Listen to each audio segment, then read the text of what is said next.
పాములు పట్టేవాడు పాము కాటికే చచ్చాడంట. అలా ఉంది ఢిల్లీలోని ఆమ్ ఆద్మీ పార్టీ పరిస్థితి.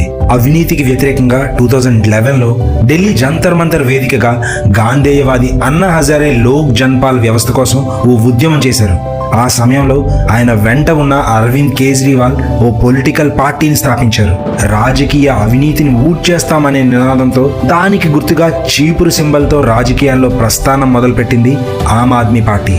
కులం, మతం, ప్రాంతం, భాష వంటి వాటి అవసరాలు లేకుండా ఎదిగిన పార్టీ ఆమ్ ఆద్మీ పార్టీ. అయితే 2013లో 28 చోట్ల గెలిచి కావలసిన సంఖ్య లేకపోయినప్పటికీ కాంగ్రెస్ మద్దతుతో ప్రభుత్వాన్ని స్థాపించింది ఆమ్ ఆద్మీ పార్టీ. కానీ 49 రోజుల్లోనే ప్రభుత్వం కూలిపోయింది.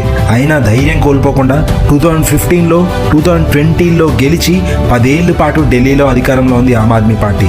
చాలా సామాన్యంగా లూజ్ చొక్కాలతో తల చుట్టూ మఫ్లర్ చుట్టుకొని బ్లూ కలర్ వ్యాగనార్లో తిరిగే అరవింద్ కేజ్రీవాల్ అప్పట్లో సామాన్యులకు దగ్గర మనిషిలా కనిపించేవారు. 33 కోట్ల ప్రసాదనంతో రాజభవనాన్ని తలపించే శీష్ మహల్ అనే ఒక ఇల్లును కట్టుకోవడం, 100 కోట్ల ఢిల్లీ మద్యం కుంభకోణంలో ఇరుక్కోవడంతో పాటు తిహార్ జైల్లో ఊచలు లెక్క పెట్టడంతో ప్రజల్లో ఆయనపై ఉన్న నమ్మకాన్ని కోల్పోయారు.